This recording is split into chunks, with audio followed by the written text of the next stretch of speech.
Well, howdy there, Internet people. It's Bo again.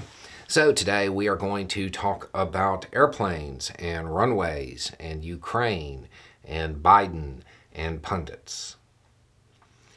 Okay, so if you missed it, Ukraine has repeatedly said they need air power. They've had their eye on the F-16. The Biden administration has been reluctant, but not defiant, when it comes to okaying this. It appears that the Biden administration has kind of given the nod. And if European powers want to provide F-16s to Ukraine, well, that's okay.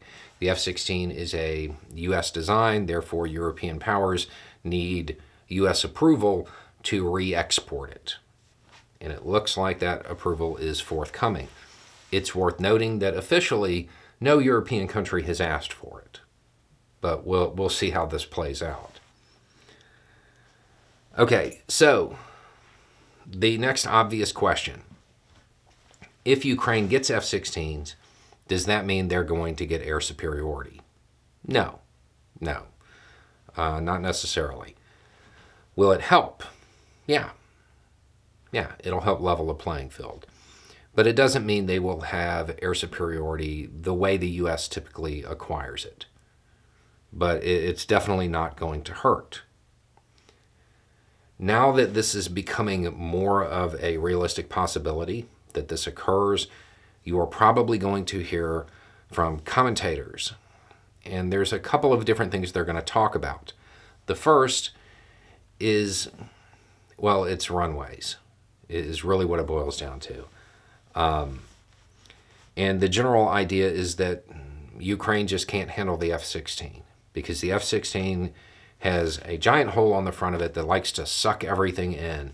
And the Ukrainian runways are old and they have debris, and some of them legitimately are too short and they would have to be extended. But it's stuff like that. Okay, so, and I don't know the answer to this. I don't know how severe this issue is from hearing people talk about it.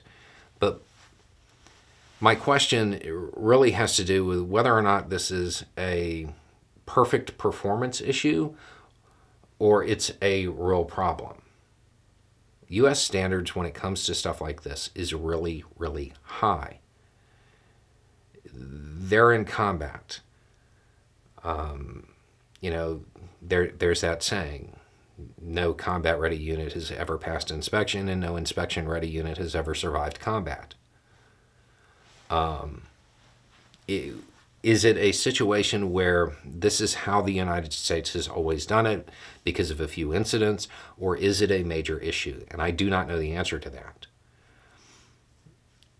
The other thing is that when commentators are talking about this, they are talking to logistics people, they are talking to intelligence people, they are talking to pilots, which makes sense because it's an airplane.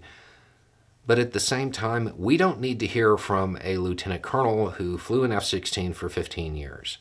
We need to hear from Red Horse. They are the Air Force construction people to severely downplay what they do. We need to hear from Red Horse, we need to hear from CVs, people like that. People that you can throw a smoke grenade into the middle of the woods and say, hey, I need an airfield. Come back 2 days later and there's an airfield. Come back 4 days later and they're installing a game room and landscaping. That's who we need to hear from.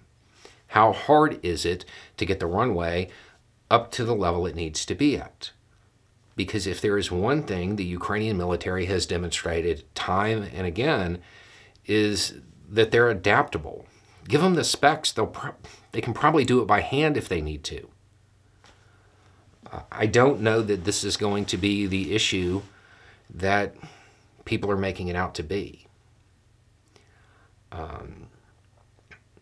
I want to remind everybody that I can think of at least 6 pieces of equipment that commentators, and I'm going to include myself in this because I did it with the Abrams. Commentators in the West said there's no way they can handle the logistics. There's no way they can handle the maintenance. And we have apparently been wrong every single time.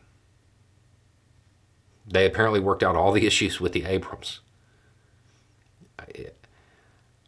I see no reason to believe that we won't be wrong this time as well.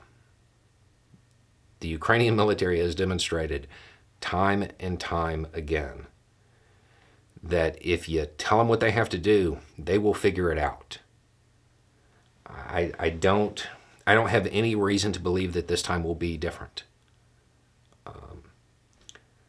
So the only person I know that can actually answer these questions is currently out of pocket, but I have seen a lot of red horse icons down in the comments section.